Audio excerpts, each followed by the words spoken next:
Good morning. അപ്പൊ എന്റെ പേര് മാഡം പരിചയപ്പെടുത്തി. എന്റെ പേര് ഷംന എന്നാണ്. പാലേരിയാണ് സ്വദേശം. അപ്പൊ ഈ ഒരു മേഖലയില് പ്രോഡക്റ്റ് ഉപയോഗിച്ചിട്ടാണ് ഞാൻ ഈ ഒരു മേഖലയിൽ എത്തിയത്. 3-4 അസുഖങ്ങൾ ഉണ്ടായിരുന്നു. ഒരു ഭാഗം മൊത്തം വേദന, അതുപോലെ തന്നെ പൈൽസിന്റെ ഒരു ബുദ്ധിമുട്ട് 15 വർഷമായിട്ടുള്ള, പിന്നെ പീരീഡ് സംബന്ധമായിട്ടുള്ള അങ്ങനെയുള്ള ഒട്ടനവധി രോഗങ്ങൾ 10-15 വർഷമായിട്ട് ഇങ്ങനെ അലട്ടിക്കൊണ്ടിരിക്കുമായിരുന്നു. കുറെ മെഡിസിനും കാര്യങ്ങളൊക്കെ കാണിച്ച് ആ മെഡിസിൻ കഴിക്കുമ്പോഴുള്ള വേദന കുറയുമെന്നല്ലാണ്ട് വേറെ ഒരു മാറ്റമൊന്നും കണ്ടില്ല. പിന്നെയാണ് ഈ ഒരു അവസരം അല്ലെ, ദൈവത്തെ പോലെ നമ്മുടെ കൈകളിൽ എത്തിച്ച എന്റെ അയൽവാസിയും സുഹൃത്തും എല്ലാം എന്ന് പറയാം, ഒരു കൂടപ്പിറപ്പ് തന്നെ പറയാം, ജയ സാറിനെ ഈ ഒരു അവസരത്തിൽ നന്ദി പറയാന്ന്. ഈ ഒരു അവസരം സാറ് പരിചയപ്പെട്ട് നമ്മളോട് പറയും, ഒരു നല്ല കാര്യം നമുക്ക് കിട്ടുമ്പോൾ അത് മറ്റുള്ളവർക്ക് കൊടുക്കാം. വേറൊരു മേഖലയാണെങ്കിൽ നമുക്ക് കൊടുക്കാൻ പറ്റൂല അല്ലെ. നല്ലതാണെങ്കിൽ അത് അവിടുന്ന് തന്നെ അവര് വരുമാനമായാലും എന്താണെങ്കിലും അത് അവർ സ്വന്തമായിട്ട് തന്നെ പിന്നെ സന്തോഷിക്കുക എന്നല്ലാണ്ട് നമുക്ക് പങ്കിട്ട് എന്തായാലും തരൂല. പക്ഷെ ഈ ഒരു മേഖലയുടെ പ്രത്യേകത, അതില് എന്താണോ നല്ലത്, ഈ ഒരു ഓപ്പർച്യൂണിറ്റി നല്ലതായതുകൊണ്ട് ഒരു വാക്ക് പറഞ്ഞ് ഇങ്ങനെ ഒരു ഓപ്പർച്യൂണിറ്റി ഞാൻ പരിചയപ്പെടുത്തിട്ട് ചമ്മേച്ചി, നിങ്ങൾക്ക് ഈ അവസരം ചെയ്യാൻ താല്പര്യമുണ്ടോ? ബിസിനസ് ആന്ന് പറഞ്ഞു. അപ്പോ പോയാടാ അല്ലെ, ബിസിനസ് എന്നാ ചിലപ്പോന്നല്ല, ഇത് എന്റെ ഒരു കുടുംബാണ്. നമ്മള് ആളധികമാകുമ്പോ വീട് മാറി ഒന്നു മാത്രമേ ഉള്ളൂ. ഈ ബന്ധം ഇവിടെ തന്നെ ഉണ്ട്. ഞാൻ വന്നും പോക്കൊക്കെ ഉണ്ട്. അപ്പൊ ഈ ഒരു മീറ്റിങ്ങില് ഞാന് സാറന്മാര് എന്നൊരിക്കലും ഞാൻ വിളിക്കലില്ല, മേഡം എന്നൊരിക്കലും ഞാൻ വിളിക്കലില്ല. ഏച്ചി, ഏട്ടൻ, ഇല്ലേ അനിയൻ, അനുജ, ഇല്ലേ അനിയത്തി, അങ്ങനെയൊക്കെ വിളിച്ച് ഒരു കൂടപ്പിറപ്പ് പോലെ ഞാനിങ്ങനെ കൊണ്ടു നടക്കുന്ന ഒരു ബന്ധമാണ് ഈ മേഖലയിൽ നിന്ന് എനിക്ക് കിട്ടിയ ആളുകളെ.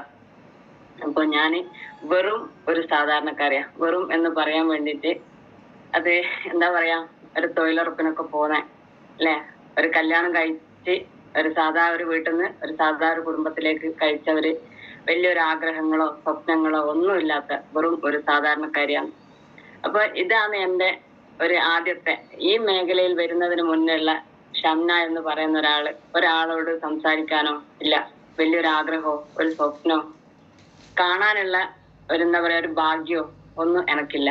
കാരണം ഭാഗ്യമില്ല എന്ന് പറയുന്നത് ആഗ്രഹവും സ്വപ്നവും ഇല്ലായിട്ടല്ല കേട്ടോ, അത് നടക്കൂല. പിന്നെ നമ്മൾ ആഗ്രഹിച്ചിട്ട് കാര്യമില്ലല്ലോ.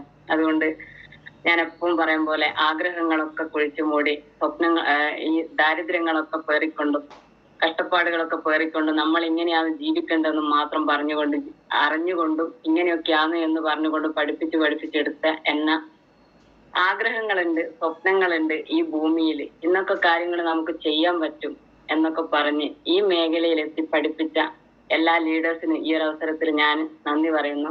ലീഡേഴ്സിന് എത്ര പറഞ്ഞാലും എന്താക്കാനാവില്ല, എനിക്ക് മറക്കാനും പറ്റില്ല. കാരണം എന്നെ പോലെയുള്ള ഒരാളെ, അതായത് ഒരു എഴുതാനോ വായിക്കാനോ ഒന്നും അറിയാത്ത എന്നെ ഈ മേഖലയിൽ വന്ന് അങ്ങനെ എഴുത് ഇല്ലേ, ഇങ്ങനെ സ്വപ്നം കാണാൻ പഠിക്ക്, ഇങ്ങനെ ആഗ്രഹിക്കാൻ പഠിക്ക് എന്ന് പഠിപ്പിച്ച ഒരു മേഖലയാണ് ഞാനിപ്പോ ഉള്ളത്. അപ്പൊ അതുപോലെ തന്നെ കുറെ വീട്ടമ്മമാർ ഇതിലുണ്ടാവും. പിന്നെ ഈ ഒരു സൂമില് കുറെ ആളുകൾ വന്ന് വിജയിച്ച ഇത് നമ്മൾ കാണുന്നുണ്ട്. ഞാൻ ഈ മേഖലയിൽ വന്ന് കഴിഞ്ഞ സമയത്ത് എന്റെ ഫോക്കസ് ഒന്നേ ഉള്ളൂ, ഞാൻ ഇങ്ങനെയാണെങ്കിൽ എന്റെ ഇതില് വന്നിട്ട് ഇപ്പൊ ഉമ്മർ ഉസ്താദ് മുതലുള്ള ഞാൻ വന്ന് അന്ന് മുതൽ കാണുന്നത്, ഉമ്മർ ഉസ്താദ് മുതലുള്ള ചെറു സാറ്, അതുപോലെ അയ്യൂബ് സാറ്, പിന്നെ റെജിന മേഡം, പിന്നെ റുക്കിയ മേഡം, അങ്ങനെയുള്ള കുറെ ആളുകളെ ഞാനിങ്ങനെ കാണുന്നത്. അപ്പൊ ഞാൻ ഫോക്കസ് ചെയ്തത് അവർക്കൊക്കെ മാറ്റേണ്ട, ഞാൻ എന്തായാലും വന്നല്ലോ, അപ്പൊ അവർക്കൊക്കെ മാറ്റേണ്ട. അതുപോലെ സുരേന്ദ്ര സാറ്, ഭാര്യ, ഇവരൊക്കെ ഞാൻ വരുമ്പോ ഉള്ളതാ. എന്നെ എടുത്ത് വളർത്തിയെന്നു അതുപോലെ തന്നെ അറിവ് പകർന്നു തന്ന ആളുകളാണ് ഈ മേഖലയിൽ, ഈ ഒരു സൂമിലുള്ളത്. അപ്പൊ ഞാൻ വലിയൊരു ട്രെയിനറോ കാര്യങ്ങളോ ഒന്നുമല്ല. ഈ ഒരു സാധാരണക്കാരി ഇത്ര ഒരു 10, 20, 30 ആളുകളെ മുന്നിൽ, നിങ്ങളെ മുന്നിൽ പ്രസന്റ് ചെയ്യുന്നുണ്ടെങ്കിൽ ഇതുപോലെ ലൈവായിട്ടിരുന്ന് കുറച്ച് സംസാരം, കുറെ വിഡ്ഢിത്തങ്ങൾ ഇങ്ങനെ പറയും. ആ വിഡ്ഢിത്തങ്ങൾ ഏട്ടന്മാരോടും ഏച്ചിമാരോടൊക്കെ ചോദിക്കും, ഞാൻ പറയുന്നത് സത്യമാണോ, ഇല്ലെങ്കിൽ അതെന്തെങ്കിലും തിരുത്താൻ നിങ്ങളുണ്ട് പറഞ്ഞു തരണം. എന്നോട് പറയും, ഈ ഒരു മേഖല അല്ലാണ്ട് നമുക്ക് ഇങ്ങനെ പറയാനാവൂല, വേറൊരിടത്തേക്ക് പോയി കഴിഞ്ഞാൽ ഇത്ര ധൈര്യം നമുക്ക് കിട്ടൂല, അവിടെ പഠിച്ചിട്ട് നമ്മൾ പഠിക്കണം എന്നിട്ട് പഠിപ്പിക്കണം. അതല്ല, ഇതിൽ കൂടെ പഠിച്ച് വളരണമെന്ന് മാത്രം. ഓക്കെ. അപ്പോ ഞാൻ പറഞ്ഞു, പ്രൊഡക്റ്റ് ഉപയോഗിച്ചിട്ടാണ് ഈ ഒരു മേഖലയിലേക്ക് വന്നത്. അപ്പൊ ഈ ഒരു അവസരത്തിൽ എന്റെ ലീഡേഴ്സിനെ, അതായത് എന്നെ ഈ ഒരു അവസരം പരിചയപ്പെടുത്തിയ ജയ സാറാണ്. ജയ സാറ് മുഖാന്തരം ഞാൻ ഈ ഒരു ഇത് പരിചയപ്പെട്ടെങ്കിലും എന്റെ അറിവുകൾ ഇല്ലേ, നമ്മളെ ഈ എഴുത്തും വായനയൊന്നും എന്തോ ഒരു കഴിവ് എന്നിൽ ഉണ്ട് എന്ന് തെളിയിച്ച അനിൽകുമാർ സാറ്, അതായത് അനിൽകുമാർ സാറാണ് ഞാനിങ്ങനെ ഈ ഒരു മേഖല പരിചയപ്പെട്ട മുതല് മോർണിംഗ് മീറ്റ് എനിക്ക് ഇങ്ങനെ കുറച്ച് ചെറിയ ചെറിയ കാര്യങ്ങൾ ചെയ്യുമ്പോ കുറച്ചൊന്ന് ലേഖി നിൽക്കുമ്പോ അനിൽകുമാർ സാർ വരും മേലെ ജയ സാറെ വീട്ടില്. അപ്പൊ സാറ് ചോദിക്കും എന്താ ഇങ്ങനെ ഒരു മടിച്ചു നിൽക്കുന്നതൊക്കെ ചോദിച്ച് ഒരു കാര്യം എന്നോട് പറയും, കുറച്ച് ട്രെയിനിങ് ഒക്കെ കാണും യൂട്യൂബിൽ കയറിയിട്ട്, അങ്ങനെയുള്ള കാര്യങ്ങളൊക്കെ അതിലുണ്ട്. അതുപോലെ നിനക്ക് സംസാരിക്കാൻ പറ്റുമെങ്കിൽ ഈ മോർണിംഗ് മീറ്റില് രാവിലത്തെ ഉമ്മറുസ്താദം മീറ്റിങ്ങിൽ എനിക്ക് കയറാൻ പറ്റുമെങ്കിൽ അങ്ങനെ സാറ് വന്ന് മേലെ വരും. അങ്ങനെ തന്നെ 6 മണിക്ക് മുതൽ 7 മണി വരെ ഇങ്ങനെ ഈ ഒരു റൂമിൽ കൂടെ സംസാരിച്ചുണ്ടാക്കിയാണ് ഞാൻ ഇങ്ങനെ ഇത്ര എന്റെ അറിവില് എനിക്കിത് വലിയ കാര്യമാണ്. ചിലപ്പോ നിങ്ങളിൽ വലിയ കുറെ ആളുകളുടെ ട്രെയിനിങ്ങും കാര്യങ്ങളും ഒക്കെ നിങ്ങൾ കേട്ടിട്ടുണ്ടാവും. ഇതുപോലെയല്ല, ഇതൊരു നാടൻ ഭാഷയാണ്, നാടൻ ശൈലിയാണ്, നാടൻ പെണ്ണാണ്. അപ്പൊ ഇതിൽ വന്ന കാര്യങ്ങൾ ഞാൻ നിങ്ങളെ മുന്നിൽ ഒന്ന് പ്രസന്റ് ചെയ്യാണ്. അപ്പൊ എനിക്ക് വന്ന മാറ്റങ്ങൾ എന്നെ സംബന്ധിച്ച് വലിയ മാറ്റങ്ങൾ തന്നെയാണ്. അപ്പൊ ഞാൻ ഈ ഒരു അവസരത്തിൽ ഈ എഴുത്തും വായനയും ഒക്കെ പഠിപ്പിച്ചു തന്ന ബിബി സാറേയും അതുപോലെ തന്നെ അനിൽകുമാർ സാറേയും പ്രദീപ് സാറേയും അങ്ങനെയുള്ള ഒട്ടനവധി ലീഡേഴ്സിന് ഈ ഒരു അവസരത്തിൽ നന്ദി പറഞ്ഞേ. അപ്പൊ പ്രൊഡക്റ്റ് ഉപയോഗിച്ചിട്ടാണ് ഞാൻ ഈ ഒരു മേഖലയിലേക്ക് വന്നതെന്ന് പറഞ്ഞ്, അപ്പൊ ആ പ്രൊഡക്റ്റ് ഉപയോഗിച്ച് ബിസിനസ് ആണെന്ന് പറഞ്ഞ സമയത്ത് ഞാൻ പറഞ്ഞു ഞാൻ മാറി നിന്നതാണ്. കാരണം സാധാരണക്കാർക്ക് ചെയ്യാൻ പറ്റുന്നതല്ല ബിസിനസ്. അതുകൊണ്ട് ഞാൻ പറഞ്ഞു ഞാനില്ല ജേഷേ, അതുകൊണ്ട് എന്നെ ഇതിലേക്ക് ഇതാക്കരുതെന്ന്. പക്ഷെ എല്ലാ ദിവസവും ഇല്ലെങ്കിൽ ആഴ്ചയിൽ 3 or 4 തവണ എങ്ങനെയായാലും ബിബി സാറും പ്രതീഷ് ഏട്ടനും സജി സാറും ഒക്കെ ജയ സാറ് വീട്ടിൽ ഇങ്ങനെ വരുന്ന ഞാൻ കാണുന്നു. അപ്പൊ ഓനെ ഇങ്ങനെ ഫോളോ അപ്പ് ചെയ്തുകൊണ്ടേ നിൽക്കുന്നു. അപ്പൊ എന്നോട് പറയും, ഞാൻ ആ തൊഴിലുറപ്പൊക്കെ കഴിഞ്ഞ് വരുമ്പോ എന്നോട് പറയും ശംനേച്ചി നല്ലതാ നിങ്ങൾ കൂടിക്കോ. അപ്പൊ ഞാൻ പറയും ഞാനില്ല. അങ്ങനെ പറഞ്ഞ് കഴിഞ്ഞ കൊറോണ സമയത്താണ് ഞാനില്ല എന്ന് പറഞ്ഞ് പാടെ ഒഴിവാക്കിയത്. എന്തുകൊണ്ട് വെച്ചാൽ ബിസിനസ് നന്നില്ലായിട്ടല്ല, കാരണം ജയ സാറ് നല്ലൊരു കാര്യം അത് എനിക്ക് ചെയ്യാന്നുള്ളത് കൊണ്ടാണ് എന്നോട് എന്താക്കിയത് നിങ്ങൾ ചെയ്തോ എന്ന് പറഞ്ഞില്ല. എന്നോട് പറയല്ല, ബിസിനസ് എന്നെല്ലാം പറയുമ്പോൾ വിദ്യാഭ്യാസവും കാര്യങ്ങളൊക്കെ വേണമല്ലോ. ഇത് എന്തോ ഒരു നല്ല കാര്യം ഉണ്ടെന്ന് എനിക്കറിയാം, പക്ഷെ ബിസിനസ് എന്ന് പറഞ്ഞുകൊണ്ട് ഞാൻ നിർത്തിയതാണ്. അങ്ങനെയാണ് കഴിഞ്ഞ കൊറോണ സമയത്ത് ഒരു ഭാഗം മൊത്തം നല്ല വേദന വന്ന് 3-4 വർഷം ഉള്ളൊരു വേദനയാണ്. പക്ഷെ സ്ത്രീകളെ സംബന്ധിച്ച് അത് വലിയ ഒരു കാര്യമാക്കി എടുക്കൂല. അത് ഹോസ്പിറ്റലൊക്കെ പോകും, ഒന്നിക്കില്ലേ അത് വേദനന്റെ ഗുളികയോ ഇല്ല ഇഞ്ചക്റ്റോ ചെയ്തിട്ട് ആ വേദനകളെല്ലാം അമർത്തിട്ട് നമ്മളേതായ കാര്യങ്ങൾ നോക്കും, സ്ത്രീകളെ സംബന്ധിച്ച് പ്രത്യേകിച്ച്. പിന്നെ അത് അധികമായി 3 വർഷം വരെ ഞാൻ അങ്ങനെ നിന്ന് കഴിഞ്ഞതിന് ശേഷം കൊറോണ സമയത്ത് ഒരു ഭാഗം മൊത്തം കിടന്നു എന്ന് തന്നെ പറയാൻ ഡോക്ടർ പറഞ്ഞു ഇനി അങ്ങോട്ടൊന്നും ചെയ്യാൻ പറ്റൂല, അതുകൊണ്ട് നിങ്ങളൊരു കാര്യം അകത്ത് കിടക്കാൻ സമയമായി എന്ന് പറഞ്ഞു. അങ്ങനെ ഇരിക്കുമ്പോഴാണ് ഫിസിയോതെറാപ്പി ഇങ്ങനെ ചെയ്യണമെന്ന് തന്നെ, അത് ഇഞ്ചക്റ്റും കാര്യങ്ങളൊക്കെയാണ് ഞാൻ ചെയ്തത്. ചെയ്യുന്ന സമയത്ത് ഡോക്ടർ പറഞ്ഞു ഇനി അങ്ങനെ ചെയ്യല്ല, ഇതിന്റെ ഉള്ളിലുള്ള രോഗം എന്താന്ന് നമുക്ക് മനസ്സിലാവണമെന്നാണ്. അങ്ങനെ MRI ഒക്കെ എടുത്തു കഴിഞ്ഞതിന് ശേഷമാണ് ഈ ഭാഗത്തുള്ള എല്ലുകൾ മൊത്തം വിട്ട് നിൽക്കുന്നതും നീര് കല്ലിച്ചിട്ട് ഇങ്ങനെ മുഴകളായിട്ട് എനിക്ക് കാണാം. അപ്പൊ ഞാന് അത് വലിയ കാര്യമാക്കിയില്ല, വേദന അമരുന്നുണ്ടല്ലോ, മുഴ അവിടെ നിന്നോട്ടെ എന്നുള്ള ഒരു കാര്യത്തിലായി. അത് ഒന്നാമത് വെച്ചാൽ എന്റെ മോളെ ആക്സിഡന്റും കാര്യങ്ങളും അങ്ങനെ ഓരോ സാമ്പത്തിക പ്രശ്നം എല്ലാം കൂടി ആയതുകൊണ്ട് എന്റെ കാര്യം വെലുങ്ങനതാക്കിയില്ല. അതാണ് തുടക്കം. അങ്ങനെ 3 വർഷം വരെ ഞാൻ പിടിച്ചു നിന്നു. പിന്നെ ദൈവം തന്നെ തോന്നി ഇത് നടക്കൂല, കിടത്താന്നുള്ള തന്നെ. പക്ഷെ കിടത്തിയില്ല ദൈവം എന്നെ. ദൈവത്തിന്റെ ഒരു സ്ഥാനം പോലെ ഈ ഒരു പ്രൊഡക്റ്റ് എന്റെ വീട്ടിലെത്തി. ബിസിനസ് നിങ്ങൾ ചെയ്തില്ലെങ്കിൽ കുഴപ്പമില്ല ശംനേച്ചി, നിങ്ങൾക്ക് ഇങ്ങനെ ഒരു പ്രൊഡക്റ്റ് ഉണ്ട്. അതായത് ഫിസിയോതെറാപ്പി ചെയ്യാൻ പോകുമ്പോൾ ഇങ്ങനെ കാണുന്നുണ്ട് മേലെക്കൂടെ പോകുന്നത്. എന്നോട് തന്നെ എല്ലാ ദിവസവും 250 രൂപ വെക്കുന്നതിനേക്കാണ് നല്ലത്, നിങ്ങളൊരു കാര്യം ചെയ്യും, ഈ ഒരു എണ്ണ വാങ്ങി നിങ്ങൾ ഉപയോഗിച്ച് നോക്കുക. അതാണ് ചാമ്പി തൈലം എന്ന് പറയുന്ന ഒരു എണ്ണ. അത് ഉപയോഗിച്ച് അത് വാങ്ങാൻ ഞാൻ എല്ലാ മീറ്റിങ്ങിലായാലും ഞാൻ അത് ഒരിക്കലും മറക്കൂല. അത് വാങ്ങാൻ പോലും എന്റെ അടുത്ത് സാമ്പത്തികം ഇല്ലാത്തത് കൊണ്ട് ജയ സാർ അമ്മ അല്ലെ, ഞാൻ ഈ അമ്മ ഇന്ന് ഓർക്കുന്നതാണ്. ഞാൻ ഇന്ന് നിങ്ങളെ മുന്നിൽ നിൽക്കണമെങ്കിൽ സാർ അമ്മേന്റെ ഈ ഒരു വാക്കാണ്, പൈസ നോക്കണ്ട, അവൻ എന്തോ ഒരു നല്ല കാര്യം പ്രൊഡക്റ്റില് കണ്ടത് കൊണ്ടാണ് എന്നോട് പറയുന്നത്, അതുകൊണ്ട് എന്താക്കുക ഈ എണ്ണ വാങ്ങി ഉപയോഗിക്കുന്നതന്നെ. അങ്ങനെ സാറ് പറഞ്ഞു 3 വർഷമുള്ള അസുഖല്ലേ, അത് നിങ്ങളൊരു കാര്യം ചെയ്യണം, 6 മാസം വരെ ഈ ഒരു പ്രൊഡക്റ്റ് നിങ്ങൾ ഉപയോഗിക്കാൻ തയ്യാറായെന്നത് മാത്രമാണ് നിങ്ങൾ വാങ്ങാവുന്നത്. അന്ന് മുതൽ പഠിപ്പിച്ചൊരു പാടാണ് അത്. കാരണം 15 വർഷവും 3 വർഷവും വർഷങ്ങളുള്ള വേദന നമുക്ക് നമ്മുടെ ക്യാപ്സ്യൂൾ കൊണ്ടോ അല്ലെ സിറപ്പ് കൊണ്ടോ 1-2 ദിവസം കൊണ്ട് മാറൂല. അത് നിങ്ങൾ കോഴ്സ് പോലെ 6 മാസം ഇല്ലേ 1 വർഷം നിങ്ങളെ മനസ്സിൽ വിചാരിക്കും, എന്നിട്ട് നിങ്ങൾ കഴിക്കുമെന്ന് പറഞ്ഞു. അങ്ങനെ ആ കൊറോണ സമയത്ത് എന്റെ അമ്മയെ എന്റെ വീട്ടിൽ നിന്ന് അങ്ങോട്ട് വരുത്തി ഞാൻ മേലാസകലം എല്ലാം പരട്ടി അത് 6 മാസം വരെ അതിൻ്റെതായ കൃത്യത്തിൽ ഞാൻ ചെയ്ത്. പക്ഷെ എണ്ണ മാത്രമല്ല എനിക്ക് തന്നത്, അതിന്റെ കൂടെ നോവേദന ജെല്ലും നോവേദന ക്യാപ്സ്യൂളും വരുന്നില്ല. അതായത് ഇങ്ങനെ ഓരോന്ന് തുടക്കം. അതായത് നമ്മുടെ ഹോസ്പിറ്റലിൽ പോകുമ്പോൾ 3-4 ജാതി ഗുളിക തരൂലേ, അതുപോലെ അവൻ പറഞ്ഞ് എണ്ണ മാത്രം ഉപയോഗിച്ചിട്ട് കാര്യമില്ല ശംനേച്ചി, അതിന്റെ കൂടെ എന്താക്കണം ഇതൊക്കെ ഉപയോഗിക്കണം. അങ്ങനെ ഇത് ചെറിയ മാറ്റം വന്നു കഴിഞ്ഞതിന് ശേഷം ഒരു പ്രൊഡക്റ്റിന്റെ ട്രെയിനിങ്ങിന് പോയി. ആ ട്രെയിനിങ്ങിൽ ഇപ്പം എന്തായാലും എന്നോട് പറഞ്ഞു നിങ്ങൾക്ക് എന്തായാലും മാറ്റം വന്നതല്ലേ, അതുകൊണ്ട് നിങ്ങൾ എന്താക്കുക, ഇങ്ങനെ ഒരു ട്രെയിനിങ് ഉണ്ട്, അതിൽ കൂടെ നിങ്ങൾ ഒന്ന് പങ്കെടുക്കുന്നുണ്ട്. ആ പങ്കെടുത്ത അന്ന് മുതല് ഞാന് പങ്കെടുത്ത് അവിടുന്ന് കുറെ എനിക്ക് വേണ്ട കുറെ പ്രൊഡക്റ്റുകൾ ഇങ്ങനെ പറയാൻ തുടങ്ങി. അന്ന് പൈൽസിന്റെ ഒരു ബുദ്ധിമുട്ടുണ്ട്, പിന്നെ പീരീഡിന്റെ. ഇപ്പം ജേഷനോട് ഞാൻ പറഞ്ഞ എന്തായാലും ഈ ചാമ്പി തൈലം ഉപയോഗിച്ചിട്ട് എനിക്ക് റിസൾട്ട് ഉണ്ടല്ലോ. അപ്പൊ അവിടെ പറഞ്ഞ 15 വർഷം ഞാൻ അനുഭവിക്കുന്ന വേദനക്കുള്ള ഒരു ക്യാപ്സ്യൂളും സിറപ്പും കാര്യങ്ങളൊക്കെ അവിടെ പറയുന്നത് കേട്ടല്ലോ, അത് എനിക്ക് വേണം എന്ന് പറഞ്ഞ്. അപ്പൊ അതിലൊരു നിമിത്തം പോലെ അല്ലെ, നമ്മളൊരു ഫാമിലി ഇപ്പൊ ചെറുങ്ങനെ രാത്രിയെല്ലാം ആകുമ്പോൾ ചെറിയൊരു ചീത്തയൊക്കെ പറയും, വീട്ടിൽ നിന്ന് ചീത്തയൊക്കെ പറയുമ്പോൾ ഞാൻ പറയും എന്ത്, നിങ്ങളാണ് ഇതിൽ ജോയിൻ ചെയ്തത്. ആരാന്ന് അറിയണ്ടേ? എന്റെ ഹസ്ബൻഡ് തന്നെ എന്താക്കി, ജയ സാറോട് 500 രൂപ അഡ്വാൻസ് കൊടുത്ത് അവനോട് പറഞ്ഞ് നീ ഷംനേച്ചിനെ ജോയിൻ ചെയ്യിച്ചോ. ജോയിൻ ചെയ്യിച്ച് ഇവിടെ വന്നു കഴിഞ്ഞതിന് ശേഷം ഞാൻ എന്തോനോട് പറഞ്ഞെന്ന് വെച്ചാൽ, ഞാൻ ഏറ്റെടുക്കുന്നാണെങ്കിൽ ഞാൻ മരണം വരെ ഇതിനൊരാഴം ഉണ്ടാവുമല്ലോ, അതുവരെ ഞാൻ പോവും, ഇല്ലെങ്കിൽ എന്നെ നിങ്ങൾ പറഞ്ഞേക്കരുത്. ഇതിന്റെ മുന്നേ ഞാൻ മീറ്റിംഗ് പ്രോഗ്രാം അങ്ങനെയുള്ള കാര്യങ്ങളൊക്കെ ഉണ്ട്, അതുകൊണ്ട് അതൊക്കെ നിങ്ങൾക്ക് പിന്നെ കാണാനും കേൾക്കാനും ഒക്കെ താല്പര്യം ഉണ്ടെങ്കിൽ മാത്രം എന്നെ ഇതിന് പറഞ്ഞേച്ചിട്ടേ. ആ വാക്ക് കൊണ്ടാണ് ഇന്നും ഞാൻ ഈ മേഖലയിൽ നിൽക്കുന്നത്. പ്രതിസന്ധികളും നെഗറ്റീവുകളും ഒക്കെ വീട്ടുന്നുണ്ട്, എന്നാലും അത് തരണം ചെയ്ത രാത്രി കഴിഞ്ഞ് രാവിലെ ആകുമ്പോഴത്തേക്ക് പോസിറ്റീവാക്കി മാറ്റിയെടുക്കാനുള്ള കഴിവ് എനിക്ക് ഇന്നും ദൈവം എൻ്റെ അടുത്ത് തന്നിട്ടുണ്ട്. കാരണം ഒരു ചെറിയൊരു തുക, അതായത് നമ്മൾ അധ്വാനിക്കും 1 രൂപ നമ്മളെ അക്കൗണ്ടിലുണ്ട് ഇല്ലേ, നമ്മളിപ്പോ ഒന്നുമില്ല, ഒരു ഉടുക്കുന്ന ഡ്രസ്സ് അടക്കം വാങ്ങുന്നതടക്കം ഈ മേഖലയിൽ നിന്ന് തന്നെയാണ്. ബാധ്യതകളുള്ള ആളുകളാണ് നമ്മളെല്ലാം, അത് അലങ്കാരമായിട്ട് എടുക്കുക. കടങ്ങളായി കുറെ കടങ്ങൾ വേണം. അനി സാർ എപ്പം പറയുന്ന കുറെ കടങ്ങളുള്ള എനിക്കിത് ചെയ്യാൻ പറ്റും. അപ്പൊ അങ്ങനെ കുറെ കടങ്ങള് ബാധ്യത അലങ്കാരമായിട്ട് എടുത്തിട്ട് എന്താക്കണം, നമ്മൾ ഈ മേഖല ചെയ്യണം. ഞാൻ ഇന്നും കടങ്ങളുള്ളവരെ അന്വേഷിക്കുന്ന അന്വേഷിച്ചു പോകുമ്പോ എന്താക്കരുത്, ഓരോട് ചോദിക്കണം, നിങ്ങൾക്ക് ഈ കടങ്ങൾ ഇത്ര വർഷം കൊണ്ട് നിങ്ങൾക്ക് വീടാൻ പറ്റണം എന്ന് നിങ്ങൾ ഈ മേഖല ചെയ്യും. ചെറുങ്ങനെ ചെയ്താൽ പോരാ, അതിൻ്റെതായ കഷ്ടപ്പാട് നിങ്ങൾ ചെയ്യണം. അത് ആസ്വദിച്ച് ചെയ്യാൻ നിങ്ങൾക്ക് താല്പര്യമുണ്ട്. എനിക്ക് അങ്ങനെ കുറെ കാര്യങ്ങളുണ്ട്. ഞാൻ എന്താക്കും, ആ കടങ്ങളെല്ലാം വീട്ടാനും. ഇപ്പൊ ജയ സാറ് കഴിഞ്ഞ ദിവസം ഇതുപോലെ തന്നെ കട്ടിങ് അടിച്ചിട്ട് പറഞ്ഞിട്ടുണ്ടായിരുന്നു. ഞങ്ങളോട് ചോദിച്ചു ഓരോരുത്തർക്ക് എത്ര കടങ്ങളുണ്ട്.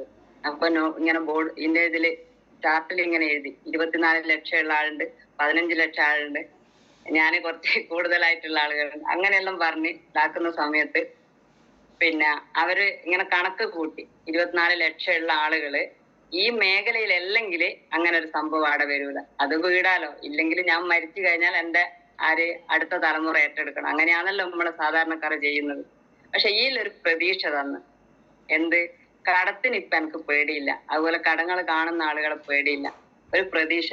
ഇപ്പൊ സാറല്ല ഇങ്ങനെ ഒരു ചാർട്ട് വരച്ച് തന്ന് കണക്ക് തന്നിട്ടുണ്ടല്ലോ, ഇത്ര ദിവസം കൊണ്ട് ഇല്ല ഇത്ര വർഷം കൊണ്ട് എനിക്ക് എന്റെ കടം വീട്ടാം. ഞാൻ അതിന് വേണ്ടി പ്രവർത്തിച്ചാ പോരെ, അത്രേ വേണ്ടു. പക്ഷെ ആദ്യമാണെങ്കില്, കാരണം ഞാൻ അങ്ങനെ എന്റെ ഒരു കടങ്ങൾ പറയാൻ കാരണം, എനിക്കും എന്റെ മോക്കൊരു വലിയൊരു ആക്സിഡന്റ് പറ്റിയ സമയത്ത് ഞാൻ മനസ്സുകൊണ്ട് 5 ലക്ഷത്തിന്റെ അടുത്ത് വരെ കടയുണ്ട്. അപ്പൊ ഞാൻ മനസ്സുകൊണ്ട് വിചാരിക്കും, എന്നോട് എല്ലാവരും ഓരോ ചിരിക്കുകയും കളിക്കുകയൊക്കെ ചെയ്യും, എന്നോട് ക്ഷമിച്ച് നിങ്ങൾക്ക് ഇങ്ങനെ ധൈര്യം കടമിടോ എല്ലാം അയക്കുന്നത്. പക്ഷെ ഞാൻ പറഞ്ഞു, എനിക്ക് ഇപ്പൊ ഈ മേഖലയിൽ വന്നു കഴിഞ്ഞ സമയത്ത് പേടിയില്ല. കാരണം 19 ലക്ഷവും 30 ലക്ഷവും 1 കോടിയെല്ലാം വീടിയ ആളുകളെ ഞാനിതിൽ കാണുന്നുണ്ട്. അവര് ചെയ്യുന്ന വർക്ക് ഞാൻ ചെയ്താൽ പോരെ, എന്നെ കൊണ്ടാവും പോലെ ഞാൻ ചെയ്തേ പറ്റും. പിന്നെ ബാക്കിയൊക്കെ ദൈവത്തിന് ഏൽപ്പിച്ചു കൊടുക്കും, അത്രയേ ഉള്ളൂ. അതുകൊണ്ട് മനസ്സിനൊരു ധൈര്യം ഞാൻ കൊടുക്കും. ഞങ്ങൾക്ക് ധൈര്യം ഇല്ലെങ്കിൽ, എന്തെങ്കിലും ഒന്ന് മനസ്സിന് ഒരു സങ്കടം വന്നിട്ടുണ്ടെങ്കിൽ ആ സങ്കടമുള്ള നെഗറ്റീവ് അടിക്കുന്ന ആളുകളെ ഞാൻ വിളിക്കാതെ പോസിറ്റീവ് തരുന്ന ആളുകളെ ഞാൻ നോക്കും. എന്നിട്ട് അവര് പറയും, അതിലൊന്ന് കുറെ കൂടുതൽ ബുദ്ധിമുട്ടിച്ചത്, ഇതില് നിങ്ങൾക്ക് അറിയോന്നറിയില്ല, ഗ്രേറ്റ് ലീഡർ ബിബീസ് അറിയാന്ന്, അതുപോലെ തന്നെ സജീസ് അറിയാന്ന്. ജയ സാർ പിന്നെ മേലെ ഉള്ളതുകൊണ്ട് ഫോണിൽ വിളിക്കൂല, നേരെ അങ്ങോട്ടേക്ക് കയറും, അവിടുന്ന് കുറെ കാര്യങ്ങൾ ഇങ്ങനെ പറയും. അങ്ങനെയൊക്കെ നമ്മൾ പറയുന്ന ഇതിങ്ങനെ ഓരോന്നോരോന്ന്, നമുക്ക് അങ്ങനെ ഒരു കട ഉണ്ടോ, ഇല്ലെങ്കിൽ നിങ്ങൾക്ക് ഇങ്ങനെ ഒരു ആഗ്രഹം ഉണ്ടോ, നിങ്ങൾക്ക് റാങ്ക് ചേഞ്ച് ചെയ്യണം, നിങ്ങൾക്ക് എന്താക്കണം, ഇങ്ങനെ ഓരോ സ്വപ്നങ്ങൾ ഞാൻ ഇങ്ങനെ പറയുന്നതിനനുസരിച്ച് അവരെനിക്ക് ഓരോ ടാർഗറ്റ് തരും. അപ്പൊ അത് ഒരു വിധത്തിലെല്ലാം ഞാൻ ഇങ്ങനെ ഇതാക്കും. എന്നാൽ ഇന്ന് DTC എന്ന് പറയുന്ന റാങ്കും, അതുപോലെ തന്നെ എനിക്ക് ZDCയിലേക്ക് അല്ലെ, ZDCന്റെ കാര്യം ഇനി പറയണോ, എല്ലാവരും TC ആവാനാണ്, അതായത് കമ്പനീന്റെ റാങ്ക് എങ്ങനെയെങ്കിലും ആവണം എന്നുള്ള വിചാരം. പക്ഷെ കമ്പനീന്റെ റാങ്ക് ഒന്നും ഇനി ആഗ്രഹിക്കണ്ട, ZDC പിടിക്കാൻ നോക്കുക. ഓരോ ആളുകളും വരുമാനം വെട്ടിച്ചുരുക്കുമ്പോ നമ്മളെ മേഖല, ഇന്നലെ പിന്നെ സാവിത്രി മേഡം പറഞ്ഞിട്ട് നമ്മുടെ കമ്പനിക്ക് ഭ്രാന്ത് പിടിച്ചു, നമ്മൾ പ്രതീക്ഷിക്കാത്ത വരുമാനങ്ങളാണ് നമുക്ക് തരുന്നത് അല്ലെ, ബോണസ്. നമ്മളൊരു കുറിക്ക് കൂടിയതിനോട്ട് ലാസ്റ്റ് നമ്മളെ കയ്യിൽ തരുന്നു. ആ ZDC പിടിക്കാൻ എല്ലാവരും നോക്കണം. എനിക്കിനി കുറച്ചേ ഉള്ളൂ. ഞാൻ തന്നെ വിചാരിക്കും, ഇതൊക്കെ ഞാൻ തന്നെ നേടിയതാണോ ഈ ZDC. ഞാൻ കൂടുമ്പോ ഞാൻ വിചാരിച്ചിരിക്കുന്നു, ഇങ്ങനെ റാങ്കാവുക, ഇവർക്ക് കിട്ടുന്ന അംഗീകാരങ്ങളും വരുമാനങ്ങളും റാങ്കുകളെല്ലാം എനിക്ക് കിട്ടുമോ, ഞാൻ ഇങ്ങനെ സംസാരിച്ചാൽ എനിക്ക് ഇതാവോ, ഞാൻ ഇങ്ങനെ സംസാരിച്ചിട്ട് എനിക്ക് കിട്ടി. ഒന്നുമില്ല. ഞാൻ ഈ ബുക്കെല്ലാം നോക്കുന്ന സമയത്ത് നമ്മളെ പഠിപ്പിച്ചെടുക്കുന്നത് സ്നേഹം, ഏറ്റവും കൂടുതൽ ക്ഷമ, വിനയം, ഈ സാധനങ്ങളൊക്കെ നമുക്ക് വേണ്ടു. ക്ഷമിക്കാനുള്ള കരുത്തുണ്ടോ, ഈഗോ ഒഴിവാക്കോ, അങ്ങനെയാണ് നമുക്ക് ജീവിതത്തിൽ സക്സസ് ആവുക. ഞാൻ അങ്ങനത്തെ കുറച്ച് കാര്യങ്ങൾ ഞാനും പറഞ്ഞില്ല, ഇന്നലെ തീർത്താൻ നോട്ട് എടുത്ത് നോക്കിയ മുതൽ ഞാൻ എഴുതി വെച്ച ഏറ്റവും കൂടുതൽ ഞാൻ എഴുതി വെച്ചതാ. ക്ഷമിക്കാനുള്ളതുണ്ടോ, ഈഗോ എടുത്തു മാറ്റോ, സ്നേഹത്തോടെ പെരുമാറാനാക്കോ. ഒരു സംഭവം നമ്മൾ ചെയ്യുന്നുണ്ടെങ്കിൽ അത് ഇഷ്ടത്തോടെ ചെയ്യും, ആസ്വദിച്ച് ചെയ്യും, എന്നാൽ മടുപ്പ് വരില്ല. കാരണം വേറൊരു മേഖലയാണെങ്കിൽ നമ്മൾ എന്താക്കും വെച്ചാൽ, ഇപ്പൊ ഒരു തൊഴിലുറപ്പ് തന്നെയാണെങ്കിൽ ഇപ്പൊ ഞാൻ വിചാരിക്കും ഒരു ദിവസം 300 രൂപേന്റെ പണിയല്ലേ, ആ 300 രൂപേന്റെ പണി എടുക്കുമ്പോൾ അത് ആസ്വദിച്ച് ചെയ്യുന്നതല്ല. നമുക്ക് അത് കൂടിയിട്ട് ഇത്ര പൈസ നമുക്ക് ഒരു വർഷം കൊണ്ട് 40,000 അല്ലെ 30,000 നമുക്ക് കിട്ടും. അതിന് ഒരു 15 പണിയാണെങ്കിൽ അവര് 2,000-3,000 രൂപയായിട്ട് നമുക്ക് ഒന്നിച്ച് കിട്ടും. ആ പൈസയാണ് ഞങ്ങൾക്ക് എന്ത് വലുത്, ആ 2,000 4,000. പക്ഷെ ഇന്ന് ഞാൻ വെറും സാധാരണക്കാരി ആഗ്രഹിക്കുന്ന ഇപ്പം കണക്ക് പറയുന്ന ലക്ഷങ്ങളും കോടികളെയും കണക്കാണ്. ഇത് എവിടുന്ന് കിട്ടിയാണ് നിങ്ങളൊന്ന് വിചാരിച്ചു നോക്കിയത്. ഒരു 400-500 ഇല്ലേ ഒരു കുറിക്ക് ഈശ്വര 2,000 രൂപ അവിടെ കൊടുക്കണല്ലോ, ആ 2,000ന്റെ മൈൻഡ് ചെയ്യുന്നു. പക്ഷെ ഇപ്പൊ എനിക്ക് അങ്ങനെയല്ല. ഇപ്പൊ ഞാൻ സ്വപ്നം കാണാൻ തുടങ്ങുന്നുണ്ട്, വീട് കാണാൻ തുടങ്ങുന്നുണ്ട്. വേറെ ആർക്കൊക്കെ വീടുകളില്ല, ഇന്നൊന്നും ആഗ്രഹങ്ങളില്ല. ഈ ആഗ്രഹങ്ങളൊക്കെ എന്റെ കൂടെ വന്നു കഴിഞ്ഞാൽ എന്നെ സഹായിക്കുന്ന ലീഡേഴ്സിന്റെ ഒപ്പം ഇവരെ സഹായിക്കാം, കൂട്ടുപിടിക്കാൻ, രക്ഷപ്പെടുത്തി കൊടുക്കാം. അല്ലെ, ഇതല്ലേ സംഭവമുള്ളൂ. എന്തിനാ നമ്മൾ വലിയ കുറെ ഇതിങ്ങനെ ഉത്തരവാദിത്തങ്ങൾ നമ്മൾ എന്തിനാ ഏറ്റെടുക്കുന്നത്? സിമ്പിൾ ആയിട്ട് ചെയ്യാൻ പറ്റുന്ന സംഭവമായിരുന്നു. ഓരോട് ചോദിക്കുക, ഓർക്ക് 1-ൽ ഓർക്ക് 2-ൽ ഇത്ര ആള്, അത് നോക്കിയൊന്ന് നോക്കുക. ഇത്ര ബിസിനസ് പോളിയോ, നിങ്ങൾക്ക് ബിസിനസ് പോളിയോ അറിയല്ലേ? അവരോട് ഞാൻ ചോദിക്കുന്ന ചോദ്യം, എനിക്ക് എത്ര പൈസ വേണം ഈ റാങ്കുകൾ ചേഞ്ച് ചെയ്യാൻ? ഇന്നും ഞാൻ ചോദിക്കുന്ന ചോദ്യം അത്. അപ്പം വിവി സാറും ജയ സാറും പറയും, ഷംനേച്ചി നിങ്ങൾക്ക് ഇന്ന് ലോയൽറ്റി അടിക്കണം, ആ ലോയൽറ്റിക്ക് ഇത്ര. ഞാൻ ആ പൈസ കണ്ടെത്തും. അങ്ങനെ TC മുതൽ ATC പിടിക്കാനാണ് ഞാൻ ആദ്യമായിട്ട് ജയ സാറേയും വിവി സാറേയും പ്രതി സാറേ അനിൽകുമാർ സാറെ എല്ലാം വിട്ട് ഞാൻ ഒറ്റയ്ക്ക് വർക്ക് എടുക്കാൻ തുടങ്ങിയത്. ആ ധൈര്യം എനിക്ക് ഇടുന്ന് കിട്ടി. ഈ മോർണിംഗ് മീറ്റും അതുപോലെ തന്നെ ഇങ്ങനെയുള്ള സംസാരങ്ങൾ പഠിച്ച് അല്ലെ, ആ ധൈര്യം അവിടെ കൊടുക്കാൻ വേറൊന്നുമില്ല, വിശ്വാസം. ഞാൻ പ്രൊഡക്റ്റ് ഉപയോഗിച്ച് റിസൾട്ട് കണ്ട് എന്റെ അക്കൗണ്ടിലേക്ക് വരുമാനം വന്ന്, വലിയ വരുമാനം വന്നിട്ടില്ല. എന്നാലും ഞാനും ഈ DTC ആണെങ്കിലും ZDC ടച്ച് ആണെങ്കിലും 1 ലക്ഷത്തിന്റെ അടുത്ത് വരെ ഞാൻ വാങ്ങി. അത് എനിക്ക് കിട്ടിയിട്ടുണ്ടെങ്കിൽ അതിൽ കൂടുതൽ കിട്ടുമല്ലോ. കിട്ടിയ ആളുകൾ നമ്മൾ കാണുന്നുണ്ടല്ലോ, പിന്നെ നമ്മൾ എന്തിനു പേടിക്കണം? നമ്മൾ എന്തിനു കുറെ പ്രശ്നങ്ങളും പരാതികളും പരിഭവങ്ങളും പറഞ്ഞ് വെറുതെ സമയം പോകുന്നു? സമയം ശ്രീധര സാറൊക്കെ കൂട്ടിത്തരും കേട്ടോ. നമ്മൾ ആകെ ജീവിതത്തിൽ 16 വർഷമായിട്ട് വരുമാനം ഉണ്ടാക്കാനും ജോലി ചെയ്യാനും നമ്മൾ നോക്കുന്നത്. ബാക്കിയൊക്കെ വേസ്റ്റ്. ആ 16 വർഷം ആസ്വദിക്കും. നമുക്ക് നഷ്ടപ്പെട്ടു പോയ ആ സമയം, അതായത് അത് ഇതിൽ കൂടെ 1 വർഷം കൊണ്ടാണെങ്കിൽ ആ നഷ്ടപ്പെട്ടു പോയത് ഈ 1 വർഷം കൊണ്ട് നമ്മൾ പിടിക്കണം. അങ്ങനെ വയനാട് കയറിയതാണ് ATC പിടിക്കാനും. പക്ഷെ ഞാൻ വിചാരിച്ചില്ല വയനാട്ടിൽ ഇങ്ങനെ ഒരു ടീം ഉണ്ടാക്കാന്നുണ്ട്. വയനാട്ടിൽ കയറി കഴിഞ്ഞ സമയത്ത് ഞാൻ അവിടെ കുറച്ച് പ്രൊഡക്റ്റ് കൊടുക്കാന്ന് എനിക്ക് വിചാരിച്ചില്ല. അന്ന് കൃഷിന്റെ ഒരു വളത്തിന്റെ ഇതുകൊണ്ട് ഏട്ടൻ കൃഷി ആയതുകൊണ്ട് വളം കൊണ്ടു കൊടുക്കാം, അങ്ങനെയൊക്കെ കുറച്ച് കാര്യങ്ങൾ ചെയ്യാന്ന് വിചാരിച്ചിട്ടാണ് ഒറ്റക്ക് വയനാട് കയറിയത്. KSRTC ഇരിക്കും, ഹെഡ്സെറ്റ് വെക്കും, പ്രസാദ് സാറേ, ബെന്നി സാറേ, അതുപോലെ ഉമ്മർ ഉസ്താദ്, അങ്ങനെയുള്ള ആളുകളെ ട്രെയിൻ ഇങ്ങനെ കേൾക്കും, ഹെഡ്സെറ്റ് വെച്ചിട്ട് ആസ്വദിച്ച് പോയിന്. ഞാൻ എവിടെയാ എത്തുന്നതെന്നൊന്നും എനിക്കറിയില്ല. പക്ഷെ എന്നില് ദൈവം എനിക്കൊരു ഇത് തന്നിട്ടുണ്ട്. ആ കരുത്തോടെ പോകുന്നതാ.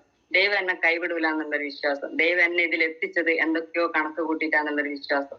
അതുകൊണ്ട് ഞാൻ ഒരു സംഭവം എന്ത് ഇടിഞ്ഞത് വന്ന് വീണ് കഴിഞ്ഞാലും ഞാൻ മരിക്കുന്നുണ്ടെങ്കിൽ ഈ മേഖലയിൽ നിന്ന് എന്നതാവും. എന്നെ ഇത് ചെയ്യണ്ടെന്ന് പറഞ്ഞാലും ഞാനിത് ചെയ്യും. കാരണം ഞാൻ ആർക്കും ഒരു ദ്രോഹവും ചെയ്യാണ്ട് സംഭവങ്ങൾ നല്ലത്, അതായത് പ്രൊഡക്റ്റ് ഉപയോഗിച്ച് അസുഖം വന്ന് ആളുകൾക്കായി അസുഖം കുറക്കുന്നു. അത് ചാരിറ്റി അല്ലേ? ആ സാധനങ്ങളെ ഞാൻ ചെയ്യുന്നുള്ളൂ. അതുപോലെ ഇതില് അറിഞ്ഞുകൂടാത്ത ആളുകളോട് ഒരു കാര്യം പറയാനുള്ളൂ, നിങ്ങൾ പ്രൊഡക്റ്റ് ധൈര്യമായിട്ട് കൊടുത്തോ. ആ നെക്സസ് എന്ന് പറയുന്ന പ്രോഗ്രാമിൽ അത്രയും ജനം ആടെ ഉണ്ടെങ്കിൽ ഒരു പേസ്റ്റ് മുതൽ ഒരു ബ്രഷ് മുതൽ തുടങ്ങുന്ന ആളുകൾ ആടെ ഉള്ളത്. ഒരു പ്രൊഡക്റ്റ് ഉപയോഗിക്കാണ്ട് ആടെ ആരും വന്നിട്ടുണ്ടാവില്ല. പോലെ അത് വയറ്റിൽ കഴിച്ചിട്ടുണ്ടെങ്കിൽ അവിടെയുള്ള ആളുകൾ നിങ്ങൾ കണ്ടു കഴിഞ്ഞിട്ടുണ്ടല്ലോ. ഇനി എന്താ നമുക്ക് തെളിവ് വേണ്ടത്? പിന്നെ കമ്പനി പറഞ്ഞത് 20 വർഷം വരെയുള്ള എന്തുണ്ട് MD പറഞ്ഞ നിങ്ങൾക്ക് ഓർമ്മയില്ലേ? ആ 20 വർഷം കഴിഞ്ഞാൽ എന്റെ മകനുണ്ട് ഏറ്റെടുക്കുക. പിന്നെ അതിലപ്പുറം എന്ത്? കമ്പനി ഭയങ്കര ഇതിലായിട്ടുള്ളത്. പിന്നെ നമ്മൾ അറിഞ്ഞുകൂടാത്ത കാര്യങ്ങൾ ചോദിച്ച് മടുപ്പില്ലാണ്ട് നമുക്ക് പറഞ്ഞു കൊടുക്കാനാവണം. അതാണ് ബിബി സാറോട് എത്ര ഞാൻ നന്ദി. ഈ ഒരു അവസരത്തിൽ നമുക്ക് എന്താ പറയാന്നറിയില്ല സാറെ പറ്റി. ഞാന് എന്നും ചോദിക്കുന്നുണ്ട് ഇതെന്താന്ന്. പക്ഷെ ആ സാറ് ഒരു മടുപ്പും ഇല്ലാണ്ട് എനിക്ക് പറഞ്ഞു തരുന്നു. അതുപോലെ ജയസ് സാറോട് ചോദിച്ചു കഴിഞ്ഞാല് വേറെ കുറെ കാര്യങ്ങള്, അതായത് ഈ സിമ്പിളായിട്ട് പറയുന്ന കുറച്ച് കാര്യങ്ങളുണ്ടല്ലോ, ഏറ്റവും കൂടുതൽ ക്ഷമ പഠിപ്പിച്ച ഒരാളാണ് ആര്, നമ്മുടെ ബിബി സാറ്. അതുപോലെ ജയ സാറെ ഞാന് ഈ ഓന്റെ വെറുപ്പും കാര്യങ്ങളൊക്കെ ഭയങ്കര വെറുപ്പുള്ള ഒരാളാണ് ജയ സാർ. പക്ഷെ ഇന്ന് ഏറ്റവും കൂടുതൽ ക്ഷമിക്കാൻ ഓനും പഠിച്ചു. ഇത് ഏടുന്ന് കിട്ടി ഈ സംഭവം? ഇതൊക്കെ ഈ മേഖലയിൽ നിന്ന് ട്രെയിനിങ്ങും മീറ്റിങ്ങും നമ്മൾ എന്തിനു കാണുന്നു? അതിൽ എന്തൊക്കെ നല്ല കാര്യങ്ങളുണ്ട് അത് നമ്മൾ ചെയ്യണ്ടേ? നമ്മുടെ ജീവിതത്തിൽ ആദ്യം ആർക്കും ഒരു ട്രെയിനിങ്ങോ കാര്യങ്ങളോ നമുക്ക് കിട്ടിയിട്ടില്ല. പക്ഷെ ഈ മേഖലയിൽ നിന്ന് ട്രെയിനിങ് ഒരു മനുഷ്യനാക്കി തരുന്നുണ്ട്. നമ്മളെ മക്കള് ഇനി എന്റെ മോള് 10ാം ക്ലാസ് കഴിഞ്ഞു, അവൾക്കിപ്പോ സ്കൂള് കിട്ടിയില്ലേ, എനിക്കിപ്പോ ഒരു പേടിയില്ല. കാരണം ഞാൻ കാണുന്നുണ്ട് ഉള്ള പഠിപ്പും ലക്ഷങ്ങളും കോടികളും ഇട്ട് പിന്നെ പഠിപ്പിച്ച ആളുകളൊക്കെ ഒരു ജോലി ഇല്ലാണ്ടും പിന്നെ ഓരോ പീടികയിലൊക്കെ പോയിട്ട് നിൽക്കുന്നതൊക്കെ ഞാൻ കാണുന്നുണ്ട്. പക്ഷെ ഈ മേഖലയിൽ വന്നു കഴിഞ്ഞാൽ വിദ്യാഭ്യാസം ഇല്ലെങ്കിലും നേടിക്കൊടുക്കാന്ന് അവളെ അമ്മ കാണിച്ചു കൊടുത്തിട്ടുണ്ടെങ്കിൽ അവൾക്ക് എന്താക്കാം പാത പിന്തുടരാൻ ജയിച്ചിക്ക്. പക്ഷെ വലിയ റാങ്കോ 1ാം സ്ഥാനമോ നേടിയിട്ടില്ല. പക്ഷെ ഈ മേഖലയിൽ എത്തിക്കഴിഞ്ഞാൽ അവൾ 1ാം സ്ഥാനത്തെത്തോളം അമ്മ എത്തിയിട്ടുണ്ടെങ്കിൽ എന്നുള്ളൊരു വിശ്വാസം എനിക്കുണ്ട്. അതിന്റെ കരുത്ത് എനിക്ക് തരുന്നില്ല ആളുകൾ. വിജയിച്ച ലീഡേഴ്സിന് അതൊന്ന് ഫോക്കസ് ചെയ്താൽ പോരെ. പിന്നെ വയനാട് വയനാട്ടിൽ ഇങ്ങനെ ആസ്വദിച്ച് ചെയ്ത് ഞാൻ പോയപ്പോ തീർത്തും നെഗറ്റീവാ, ഫുള്ള് നെഗറ്റീവ്. ലക്ഷങ്ങൾ കൊടുത്തിട്ടും പ്രൊഡക്റ്റ് വാങ്ങി കുഴിച്ചു മൂടി, ഇതൊക്കെ ആയിട്ടാണ് എന്റെ ചർച്ച. ഞാൻ ഈ ട്രെയിനിങ്ങും മീറ്റിങ്ങും കണ്ട് ഇതിന്റെ ലീഡേഴ്സിന്റെ ഈ കരുത്തും കണ്ട് വിശ്വാസവും കണ്ട് ഞാൻ പോയി. ആ നെഗറ്റീവ് എന്താണെന്ന് എനിക്കറിയാം. എനിക്ക് അവിടെ നേടുന്ന കരുത്ത് കിട്ടിയെന്നറിയില്ല. ആ നെഗറ്റീവ്, അതായത് ഞാൻ ഓരോ ഏട്ടന്റെ മോന്റെ ഭാര്യയാണ് ആദ്യത്തെ ജോയിൻ ചെയ്തത്. അപ്പൊ അവളോട് ഞാനൊരു ചോദ്യം ചോദിച്ചതാ, 10 രൂപക്ക് എന്നെ ഒന്ന് സഹായിക്കും, പ്രൊഡക്റ്റ് വാങ്ങി ഒന്ന് നോക്കോ, വായ്പയായിട്ട് എനിക്ക് വേണ്ട, ഈ പ്രൊഡക്റ്റ് വാങ്ങിയിട്ട് എനിക്ക് അറിയുന്ന കുറച്ച് ആളുകളിലേക്ക് നീ ഇത് കൊടുക്കോ. ആ പ്രൊഡക്റ്റ് വാങ്ങി ഓരോ വീട്ടിലെത്തുമ്പോ ഓരോരുത്തർ നെഗറ്റീവ് പറയുന്നത്. പക്ഷെ ഞാൻ എന്താക്കിയെന്ന് വെച്ചാൽ നെഗറ്റീവ് എനിക്ക് അറിയണം, എന്താണ് നെഗറ്റീവ്. കാരണം എനിക്ക് പ്രൊഡക്റ്റ് ഉപയോഗിച്ച് റിസൾട്ട് ഉണ്ട്, എനിക്ക് വരുമാനം വന്നിട്ടുണ്ട്. അതുപോലെ തന്നെ ഞാൻ ഇതൊക്കെ കാണുന്നുണ്ട്. പക്ഷെ നിങ്ങൾക്ക് എന്ത് നെഗറ്റീവാണ് വന്നതെന്ന് എനിക്ക് അറിയണമെന്ന് പറഞ്ഞിട്ട് ഞാൻ ആ വീടുകളിൽ ഇരുന്ന് ആ നെഗറ്റീവ് കണ്ടെത്താൻ തുടങ്ങി. ഒന്നുമല്ല, ലക്ഷങ്ങളോളം നമ്മള് ബെന്നി സാർ പറയുന്നുണ്ട്, ചുരുങ്ങിയത് ഏറ്റവും കൂടുതൽ 50,000 അല്ലാണ്ട് നമ്മൾ ഒരിക്കലും 2 ലക്ഷം 3 ലക്ഷം ഒന്നും എടുത്തിട്ട് പ്രൊഡക്റ്റുകൾ വാങ്ങി, അഥവാ അത് വാങ്ങിയിട്ടുണ്ടെങ്കിൽ അത് അവരെ പഠിപ്പിച്ചു കൊടുക്കാനുള്ള ഒരു ഇത് നമുക്ക് വേണം. അത് അവരെ അടുത്തില്ല, ഹെൽപ്പില്ലാണ്ടായിപ്പോയി. പക്ഷെ പ്രൊഡക്റ്റിന് ആരും എന്താക്കില്ല, നെഗറ്റീവ് പറഞ്ഞിട്ടില്ല. അവര് പറഞ്ഞ പ്രൊഡക്റ്റ് നല്ലതാണ്, ഒരു ജാമ്പി തൈലോ ഇല്ലേ നോവേദന ക്യാപ്സ്യൂളോ പേസ്റ്റ് നല്ലതാണെന്ന് പറഞ്ഞിട്ട് പിന്നെ രണ്ടാമത് നമ്മൾ അവിടെ പോണില്ല. ആ സാധനം അത് കൊണ്ടു കൊടുക്കുക. അങ്ങനെയുള്ള ഒരുപാട് കാര്യങ്ങളാണ് വയനാട്ടിൽ ഞാൻ കണ്ടത്. പക്ഷെ അതൊക്കെ തിരുത്തിക്കൊണ്ട് അഭിജന മേഡത്തിന്റെ കയ്യിൽ നിന്ന് വേറൊരു രാജീവ് മേഡത്തിന്റെ കയ്യിലേക്കായി ഒരു മേഖല പോയി. അവള് പ്രസാദ് സാറെ വീട്ടിന്റെ അപ്പുറത്താ. അപ്പൊ അത് പ്രസാദ് സാറെ വീട്ടിന്റെ അടുത്ത് അപ്പുറത്താണെങ്കിൽ ഈ ഒരു ഓപ്പർച്യൂണിറ്റി അവളെ കയ്യിലെത്തിയിട്ടില്ല. ഞാൻ ഇന്ന് ഇവിടുന്ന് ഞാൻ നേരത്തെ പറഞ്ഞോട് ബെന്നി സാറ് ശ്രീധര സാറ് എത്തിയിട്ട് എനിക്ക് കമ്പനിക്കാരോ സുഹൃത്തുക്കളോ കുടുംബങ്ങളോ ഒന്നും ഇല്ലായിട്ടല്ല, രാജിക്ക് വിരിച്ചതാ. ദൈവത്തിന്റെ അനുഗ്രഹമുള്ള അവള്. അപ്പൊ ഈ വിത്ത് ഞാൻ എന്താക്കി വയനാട്ടിലേക്ക് അവൾക്ക് വേണ്ടിയിട്ട് നട്ടതാ.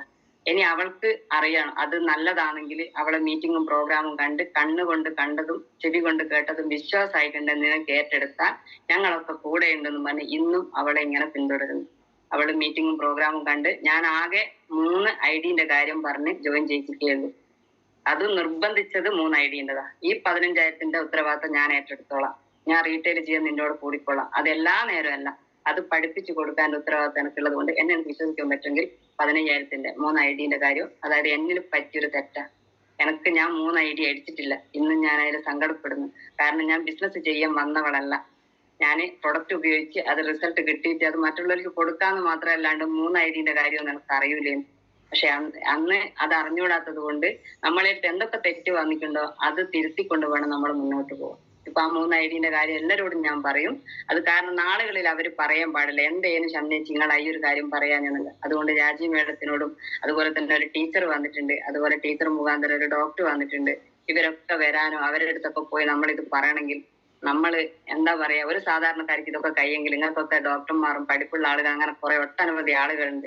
നമ്മളെ ഷട്ടർ ഒന്ന് തുറക്ക്, അതില് എന്താ പറയാ, അതൊന്ന് സംസാരിക്കുക, ഈ മേഖല ഒന്ന് പറയാൻ ശ്രമിക്കും. പിന്നെ അവർക്ക് ഭാഗ്യമുണ്ട് ഈ മേഖലയിൽ വരും, അത്രേ ഞാൻ കണക്കാക്കുന്നത്. നമ്മളെ ഇരന്ന് വാങ്ങൽ നിർത്തുക, ഈ മേഖല ഇരക്കരുത് ഒരിക്കലും. കാരണം നിങ്ങൾ പറഞ്ഞില്ല 20 വർഷം വരെയുള്ള കാര്യങ്ങൾ ചെയ്ത് 20 വർഷം വരെയുള്ള, പിന്നെ ഇനി എന്ത്? അതിന്റെ മുന്നേ ഇനി കഴിഞ്ഞു കഴിഞ്ഞാല് ആ എന്ത് നഷ്ടപ്പെട്ട് കഴിഞ്ഞാൽ എന്റെ മകൻ ഏറ്റെടുക്കാം. ഈ വിശ്വാസം തരുന്ന ആരാ ഉള്ളത്? ഒരു പ്രതീക്ഷ തരുന്നില്ലേ നമുക്കെല്ലാം? അപ്പൊ അതുകൊണ്ട് നിങ്ങൾ എന്താ സമയമൊക്കെ വകുന്നുണ്ട്. ഞാന് സുരേന്ദ്ര സാറേ ഞാൻ പറഞ്ഞിട്ടുണ്ട്, ഞാൻ കുറച്ച് ഒന്ന് ലാഗിങ് ചെയ്യുന്നു. കാരണം വയനാട്ടിലൊക്കെ പോകുന്ന സമയത്ത് എന്റെ ശരീരം നോക്കാണ്ട്, കാരണം ഒരു ഭാഗം മൊത്തം കിടന്ന ഒരാള് ഒരു റെസ്റ്റ് പോലും ഇല്ലാണ്ട് ഞാൻ എന്താക്കിന്ന് വെച്ചാൽ എനിക്ക് ഭക്ഷണം കുറവാണ്, വെള്ളം കുറവാണ്, ഇതൊന്നും ഞാൻ നോക്കിയില്ല. എന്റെ ശരീരം നോക്കാണ്ട് ഞാൻ വർക്ക് ചെയ്ത സമയത്ത് എനിക്കൊരു ബ്ലീഡിങ്ങിന്റെ പ്രശ്നം വന്ന് 8 മാസം വരെ ഞാൻ എന്താക്കിയെന്ന് വെച്ചാൽ അതും ഇഞ്ചക്ഷൻ ഇങ്ങനെ ഒതുക്കിക്കൊണ്ടിരുന്നു. കാരണം എനിക്ക് എന്റെ ടീമാണ് വലുത്, എന്റെ വർക്കാണ് വലുത്, എന്റെ മേഖലയാണ് വലുത് എന്ന് വിചാരിച്ച് ലീഡേഴ്സിനോടെല്ലാം ചെറുങ്ങനെ പറയും ശാരീരിക പ്രശ്നമുണ്ട്. എന്നാലും ഞാൻ നല്ലതുപോലെ ആ ബ്ലീഡിങ് ശരിക്കും 16-17 ദിവസങ്ങളെല്ലാം ഉണ്ടാവുക. എന്നിട്ട് ഞാൻ വർക്ക് ചെയ്തുകൊണ്ടിരുന്നു. വർക്ക് ചെയ്ത് അവിടെ നിന്ന് ATC പിടിച്ച് DTC പിടിച്ച് ഇനി എന്താണ് ZTC-ലേക്കാ. ഞാൻ വിചാരിച്ചു അന്നേരം പിന്നെ എപ്പം പറയും ചുമരുണ്ടെങ്കിലേ ചിത്രം വരക്കാനാവും.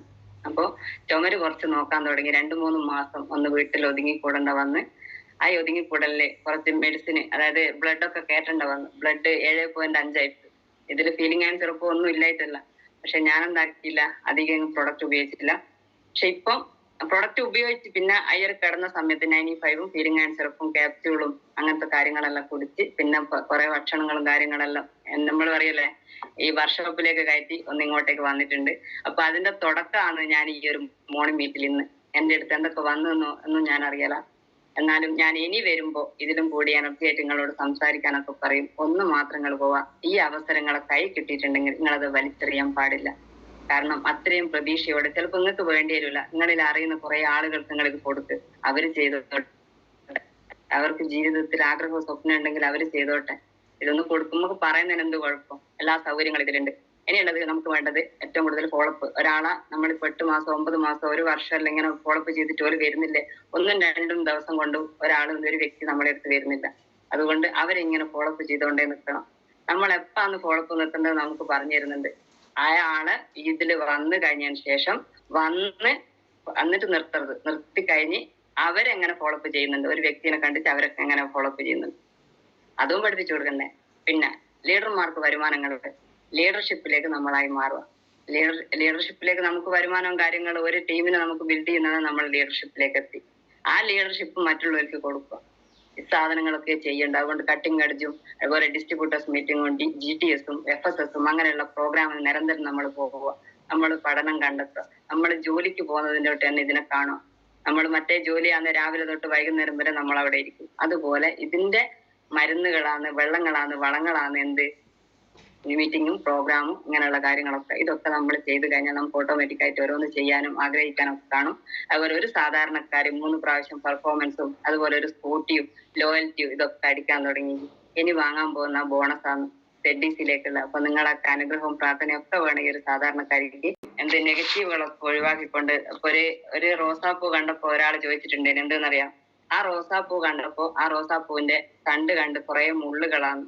ആ മുള്ളുകൾ നോക്കാതെ ആ പൂക്കളെ നോക്കി നമുക്കൊക്കെ വലിയൊരു ലോകത്തെ വാർത്തെടുക്കാമെന്ന് മാത്രം പറഞ്ഞുകൊണ്ട് ഇനിയുള്ള തലമുറക്ക് ഇനി വളർന്നു വരുന്ന മക്കൾക്ക് നമ്മളൊരു മാതൃകയായിട്ട് എന്ന് മാത്രം പറഞ്ഞുകൊണ്ട് എന്നെ ഈ അവസരത്തിലേക്ക്, ഈ ഒരു സൂമിലേക്ക്, ഈ ഒരു വീട്ടിലേക്ക്, കുടുംബത്തിലേക്ക് ക്ഷണിച്ച എന്റെ ഏച്ചിനി ഏട്ടനി, അതായത് സുരേന്ദ്ര സാറും രാജീവ് മേഡും, ഇവരൊക്കെ നല്ലൊരു അഭിനന്ദനങ്ങൾ അറിയിച്ചുകൊണ്ട് നിർത്തുന്നു. ജയ് ഹിന്ദ്, ജയ് മേലി.